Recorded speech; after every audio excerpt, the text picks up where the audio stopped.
Hello guys, happy Sunday. Sunday special Nati Koli Saru.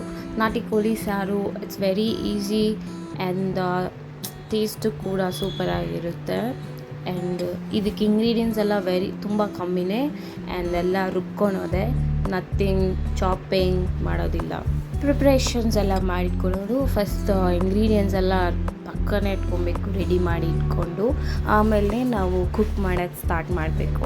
ಆಗೆಲ್ಲ ನಾಟಿ ಕೋಳಿ ಸಾರು ಅಂದರೆ ಲೈಕ್ ನಾಟಿ ಕೋಳಿ ಸಾರು ಬಿಡಿ, ನಾರ್ಮಲ್ ಚಿಕನ್ ಗ್ರೇವಿನೇ ನಾನೆಲ್ಲ ಓದೆಲ್ಲ ಲಾಂಗ್ ಪ್ರಾಸೆಸ್ ಅಂತ ಅಂದ್ಕೊಂಡಿದ್ದೆ. ಬಟ್ ನೋ, ಈಸಿನೇ, ಎಲ್ಲ ಈಸಿನೇ.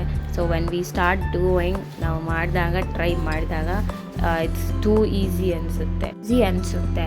ಸೊ ಆಮೇಲೆ ಒಂದೊಂದು ಸಲ ಮಾಡಿದಾಗ ಒಂದೊಂದು ಇಂಗ್ರೀಡಿಯೆಂಟ್ಸ್ ಇರೋಲ್ಲ, ಓಕೆನಾ, ಅದಕ್ಕೇನಾಗುತ್ತೆ, ಅದೇ ಡಿಫ್ರೆಂಟ್ ಟೇಸ್ಟ್ ಬರುತ್ತೆ, ಅದೇ ಒಂದು ರೆಸಿಪಿ ಆಗೋಗುತ್ತೆ. ಸೊ ಈ ಥರ ಟ್ರೈ ಮಾಡ್ತಾನೆ ನಾನು ಫಸ್ಟ್ ಇದನ್ನು ಯೂಟ್ಯೂಬ್ ಚಾನಲ್ ನೋಡಿನೇ ಟ್ರೈ ಮಾಡಿದ್ದು. ಬಟ್ ಎಕ್ಸಾಕ್ಟ್ ಇಂಗ್ರೀಡಿಯೆಂಟ್ಸ್ ಮೆಷರ್ಮೆಂಟ್ಸ್ ನಿಜ ಹೇಳ್ತೀನಿ, ನೋ ಮೆಷರ್ಮೆಂಟ್ಸ್.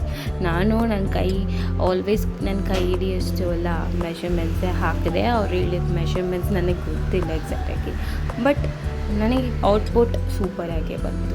ನೋ ಅದರಲ್ಲಿ ಕಾಂಪ್ರಮೈಸ್ ಇಲ್ಲ, ಔಟ್ಪುಟ್ ಸಕ್ಕತ್ತಾಗೆ ಬಂತು. ನೀವು ಟ್ರೈ ಮಾಡಿ, ಎಲ್ಲರೂ ಹಾಗೆ ಅಲ್ವಾ, ನಾವು ಕೈ ಎಷ್ಟು ಬರುತ್ತೆ ಅಷ್ಟು ಹಾಕ್ಬಿಡೋದು. ಸಾಲ್ಟ್ ಕೂಡ ಅಷ್ಟೇ, ಬಟ್ ಜಾಸ್ತಿ ಹಾಕ್ಬಿಡಿ, ತಿನ್ನೋಕ್ಕಾಗಲ್ಲ. ಕೋಳಿ ಸಾರಲ್ಲಿ ನಾನು ಪಾಸ್ ಆದೆ. ಸೊ ಪ್ರಿಪ್ರೇಷನ್ ಸಕ್ಕತ್ತಾಗಿ ಟೇಸ್ಟ್ ಅಂತೂ ಅವಸಮಾಗಿತ್ತು. ಇದ್ರ ಜೊತೆ ನಾನು ದೋಸೆನೋ ಇಡ್ಲಿ ಆ ಥರ ಮಾಡಿ ಮಾರ್ನಿಂಗ್ ತಂದಿದ್ರೆ ಅವಸಮಾಗಿರ್ತಿತ್ತು ಅನ್ನಿಸ್ತು. ಬಟ್ ಮೈ ಬ್ಯಾಡ್ ಲಕ್, ನಾನು ಆ ಥರ ಮಾಡೋಕ್ಕಾಗಲಿಲ್ಲ. ಬಟ್ ನಾನು ಅದಕ್ಕೆ ಕುಷ್ಕ ಪ್ರಿಪೇರ್ ಮಾಡಿ ತಿಂದೆ.